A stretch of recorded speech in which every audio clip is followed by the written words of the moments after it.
पड़े बोले उषुम निश्वास मत पकेबे किंतु मो संसार रे थाई के मो संसार रे नाही। अच्छा आपणकर दिग्दर्शन मार्ग मत एत बढ़िया लगुच कहतुनि। अच्छा अच्छा बहुत बहुत धन्यवाद। आप धन्यवाद न देगे पुणी ऋणी होपन तो आज जो मु ब्रह्म एकाक्षर तर्जमा करछि वैज्ञानिक प्रमाण हिसाब देछि मानिली आज्ञा मानिली मु निजे science student myself am a BSc student. वाह बढ़िया कथा। आपण मो सहित कोऑपरेट करंतु एवं मो कथा गुडी को सब आपण भलो भाବରେ देखंतु। हां देखिली सेति लागि बहुत प्लीज हे गेली। हां आ एते साइंस नॉलेज आपण बारे भरी हे जी कुटी कुटी हेगी। हां मु तो भाबुची जगन्नाथंकर आशीर्वाद नहले ए सब हे परिबोनी। हां ना गुरुଙ୍କର आशीर्वाद अछि। आज भी जानिली जे आपण शारदा मांकर बरपुत्र। हां हां आज जानिली। हां हां हो जा हो धन्यवाद। आप एमती संसार प्रति जो दया रखी आम भलिया लोक मु गुरु करनी आज्ञा मु केवल गुरु मानि नहीं बराह नरसिंह को। आपण शुणु आज्ञा से गुरुपुरु कथा छाड़तु से कौन पाइबे आपण जोटा को आपण भितर जो रोची संदेह गुड़ाक आपण निर्विघ्न रे मो पाखक से साइंस पिला बोली मु भी साइंस पिला ना मु होची बीएससी मु इंजीनियरिंग पास करची कौन बोलले ना मोर फिजिक्स ऑनर्स पिला मोर भी सेया। हां तेणु आपण चिंता करिवेनी आपण मन भितर जे कोनसी क्वेश्चन आसीबो आपण कहबे मु साइंटिफिकली केवल बुझेबी कौन बोलले ना।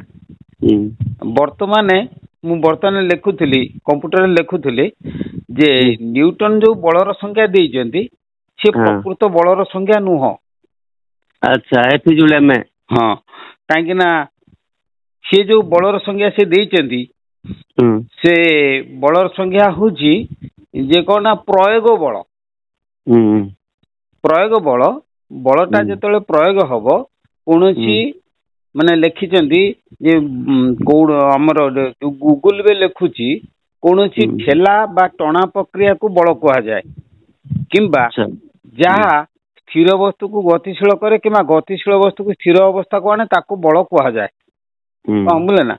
किंतु एटा ठीक नुह एटा होची बलर प्रकृत संज्ञा नुहे कहीं ना बल केबे स्थिर वस्तु को गतिशील करि परिबो नै कि गतिशील वस्तु को स्थिर अवस्था को आनी परिबो नै केंदे नाई कारक आनिबो। अच्छा आपण देखंतु जे मु बॉल टाको ठेली देली से जो ठेला प्रक्रियाटा बल कला नै मु कली। अच्छा कारक बल प्रयोग करिबा द्वारा राइट राइट हां कारक बल प्रयोग करिबा द्वारा ठेला बा टणा प्रक्रिया सृष्टि हुए किंबा स्थिर वस्तु गतिशील बा गतिशील वस्तु को स्थिर अवस्था को आसे बल केबे करि पारे। तेणु सेठी कोन हुए ना प्रयोग बल ठेला बा टणा प्रक्रिया बल प्रयोग जेतले हुए प्रयोग बलटा को कोन कुआ जाए।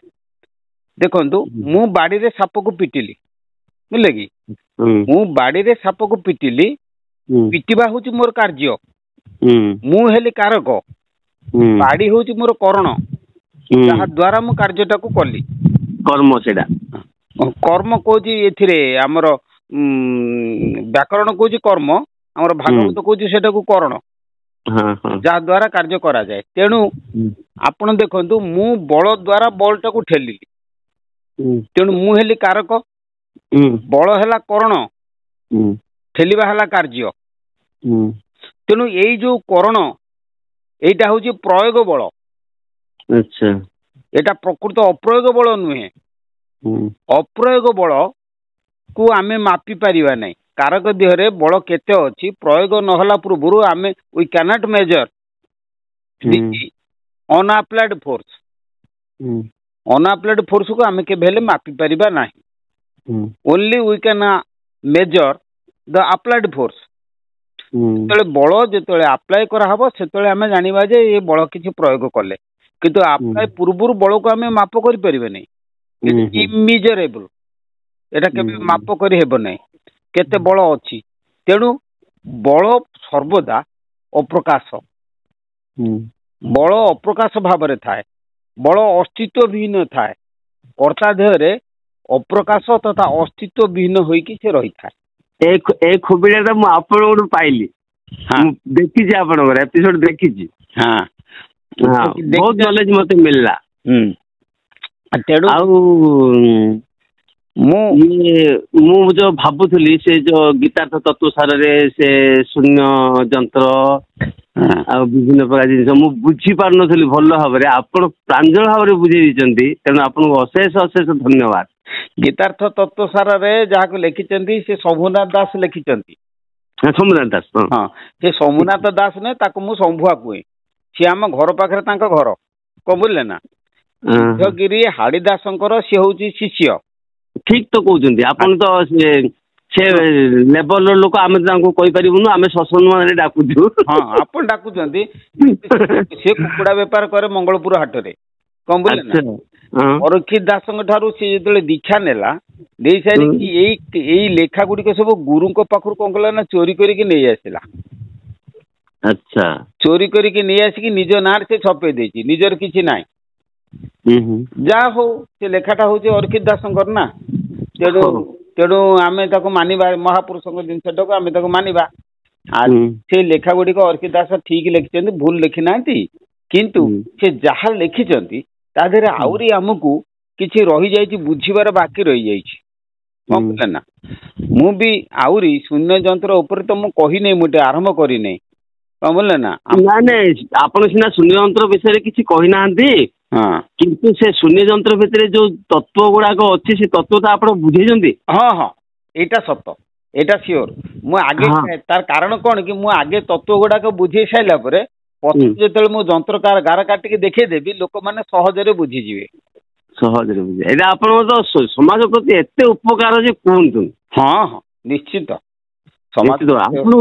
ଆମେ ମୋର ତ ଚକ୍ଷୁରେ ଆପଣ ସ୍ୱୟଂ ଜଗନ୍ନାଥ ରୂପରେ ଆସିକି ସବୁ ଯୋଉ ପାପୀ ମାନଙ୍କୁ ଯୋଉ ଉଦ୍ଧାର ହେବେ, ସେ ଯୋଉ ପ୍ରୋସିଜିଓର ଟା ଆପଣ ଦେଇଛନ୍ତି, ସେଥିପାଇଁ ମୁଁ ଆପଣଙ୍କୁ ଧନ୍ୟବାଦ ନ ଦେଇକି ରହିପାରିଲିନି। ପୁରା ମୁଁ ଆଜି ନମ୍ବର ଲଗେଇ ଫୋନ କରି କହିଲି। ବା ମୁଁ ବି ଆପଣଙ୍କ କଥା ଶୁଣିକି ବହୁତ ଖୁସି ହେଲି, କାହିଁକିନା ଆପଣ ଜଣେ ସାଇନ୍ସ ଷ୍ଟୁଡେଣ୍ଟ ଏବଂ ଏଟାକୁ ମୁଁ ସାଇନ୍ସ ହିସାବରେ ଯେତେବେଳେ ବୁଝଉଛି ଆପଣ ତାକୁ ଶୁଣିକିରି ପସନ୍ଦ କଲେ, ସେଇଟା ହିଁ ମୋ ପାଇଁ ବହୁତ ବହୁତ, ଆପଣ କହୁଛନ୍ତି ମୋ ପାଇଁ ଆପଣଙ୍କ ଏଇଟା ମତେ ବହୁତ ଭଲ ଲାଗିଲା। ମୁଁ ଆକ୍ଚୁଆଲି ଆଧ୍ୟାତ୍ମିକ ଲାଇନରେ କେମିତି ଆସିଲି, ମୁଁ ଠାକୁରଙ୍କୁ ଏକ୍ସପେରିମେଣ୍ଟ କଲି।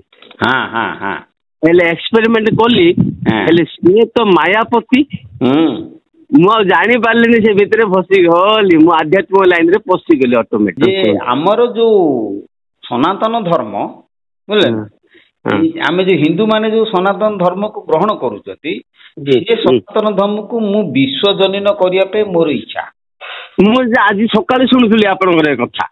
ସେ ହିନ୍ଦୁ ହଉ, ମୁସଲମାନ ହଉ କି ଖ୍ରୀଷ୍ଟିଆନ ହଉ, ସମସ୍ତଙ୍କ ପାଖରେ ଯୋଉ ବେଦ ଅଛି ଆପଣ ଯୋଉ ବୁଝେଇଲେ, ମତେ ବହୁତ ଖୁସି ଲାଗିଲା। ଏକ ଦ୍ୱିତୀୟତଃ ଦ୍ୱିଜ, ମଣିଷ କେମିତି ଦ୍ୱିଜ ହଉଛି, ତାପରେ ତାର କର୍ମ ଅନୁସାରେ ତାର ବଦଳୁଛି।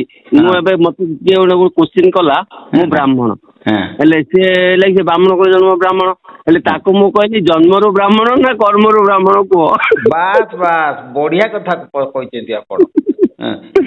ସେ ବ୍ରାହ୍ମଣ ପୁରା ଚୁପ୍ ହେଇଗଲା, ବୋଲେ ଜାତସ୍ୟ ଶୂଦ୍ର। ଆପଣ ଯୋଉ ବୁଝେଇଛନ୍ତି, ମୋ ମତ ଆପଣଙ୍କ ମତ ଏକଦମ ଏକୁରେଟ ହେଇଯାଉଛି। ତେଣୁ ମୁଁ ଭାବିନଥିଲି ଯେ ଆପଣ ମତେ କଥା ହେବେ କି ନାହିଁ, ଏ କଥାର ମୋର ବଡ ସନ୍ଦେହରେ ଥିଲା। ଆପଣ ଏତେ ପବିତ୍ର ଆପଣଙ୍କର ମନ ପବିତ୍ର, ମୁଁ ଆପଣଙ୍କ କଥାବାର୍ତ୍ତାରୁ ବୁଝିପାରୁଛି। ନା ସେ କଥା କଣ ହେଇଛି କି, ମୁଁ ବି ବର୍ତ୍ତମାନ ଚାଲିଛି ବିଶ୍ୱ ପ୍ରଳୟ ପରେ ବିଶ୍ୱ ସୃଷ୍ଟି, ମୁଁ ବର୍ତ୍ତମାନ ଖରସ୍ରୋତା ତତ୍ତ୍ୱ ଲେଖୁଛି। ଏଇଟା ଖରସ୍ରୋତା ତତ୍ତ୍ୱର କଥା ଗୁଡାକ ମୁଁ କହୁଛି, ଯାହାକୁ ୟୁଟ୍ୟୁବରେ କହିବା କଥା। ଖରସ୍ରୋତା ତତ୍ତ୍ୱ ମୁଁ ଲେଖୁଛି, ହେଲେ ମୋର କିନ୍ତୁ ଗୋଟିଏ ଧର୍ମ ହେଲା, ମୁଁ ଯୋଉ ନମ୍ବରଟା ଦେଇଛି, ଯେତେ ଟାଇମ ହଉନା କାହିଁକି, ଯିଏ ଯେତେବେଳେ ଯୋଉ ସମୟରେ ପଚାରୁ, ମୁଁ ନିଶ୍ଚିତ କୌଣସି ବିରକ୍ତ ହେବିନି ଏବଂ ତାଙ୍କୁ ବୁଝେଇବି ଧୈର୍ଯ୍ୟ ସହକାରେ। କାରଣ ଯେ ମୁଁ ଚାହେଁ ଯେ ମୁଁ ଚାଲିଗଲା ପରେ ଏ ଜିନିଷ ସବୁ ବୁଡି ନ ଯାଉ। ନା ପ୍ରତ୍ୟେକ ମଣିଷର ନିଜସ୍ୱ ଗୋଟେ ଗୁଣ ଥାଏ। ହେଲେ ଯୋଉ ଆପଣଙ୍କର ଯୋଉ ଏ ଗୁଣଟା ବହୁତ ମହାନ। ଏଇ କଥାଟା ମୁଁ ମାନୁଛି, ଆପଣଙ୍କୁ ପ୍ରଶଂସା କରି କହୁନି actual practice this is the case. ହଁ ମୁଁ ଆଜି ଯୋଉ ବ୍ରହ୍ମ ଏକାକ୍ଷର ଦେଇଛି ମୁଁ 4ଟା ସ୍ଥାନ ଦେଇଛି। ଆମର ନାଭିରେ ରହିଲା ଧାତୁ ଶକ୍ତି, ହୃଦୟରେ। ଆଚ୍ଛା ମୁଁ ଏତେ ପଢିଛି ଏକାଦଶ ଇନ୍ଦ୍ରିୟ, ଆପଣ ନୁହଁ ହେଇକି ଜଣେ ଗୁରୁ ବୋଲିକି ମୁଁ ମାନୁଛି, ଆପଣ ମତେ ଶିଷ୍ୟ ଗ୍ରହଣ କରିବେ ନା ନାହିଁ ମୁଁ ଜାଣିନି, ଏଇଟା ମତେ ସନ୍ଦେହ, କିନ୍ତୁ ଗୁରୁ ବୋଲିକି ମୁଁ ମାନିଲି ଯେ ଆପଣ ଯୋଉ ଏକାଦଶ ଇନ୍ଦ୍ରିୟକୁ 14ଦଶ ଇନ୍ଦ୍ରିୟ କରିକି ବୁଝେଇଲେ ବାସ୍ତବିକ ଜିନିଷ ସେଇଆ। ଇନ୍ଦ୍ରିୟ କେବେ କର୍ଣ୍ଣ ନୁହେଁ। ବିଶ୍ୱାସ କରିବେନି, ମୁଁ ଆପଣ ଯେତେବେଳେ ଜଣେ ଆପଣଙ୍କ ନାଁ ତ ଶୁଣିଥିଲି, ଗୋଟେ ଗୁରୁ କହିଥିଲେ ମତେ, ନାଁଟା ଶୁଣିଥିଲି।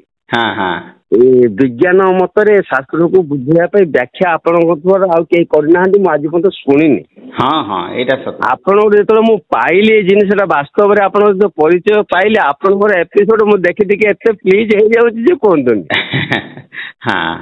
ଆଉ ଭଲ ଭାବରେ ବୁଝିକି ଅନୁଭବ କରିପାରୁଛି, ଏଇଟା ବଡ କଥା। ଏଇଟା ଆପଣ ଅନୁଭବ ମତେ କରେଇଲେ, ନହେଲେ ମୁଁ ପଢିକି ବୁଝିକି ମନେ ରଖୁଥାଏ ହେଲା, କିନ୍ତୁ ଅନୁଭୂତିରେ ଆସୁନଥାଏ। ବାସ୍ ବାସ୍। ଯାହା ହଉ ଆଜ୍ଞା, ଧନ୍ୟବାଦ ବହୁତ, ଆପଣଙ୍କ ସମୟ ବି ବହୁତ ନଷ୍ଟ କଲି। ହଉ ହଉ ହଉ, ନମସ୍କାର। ଜୟ।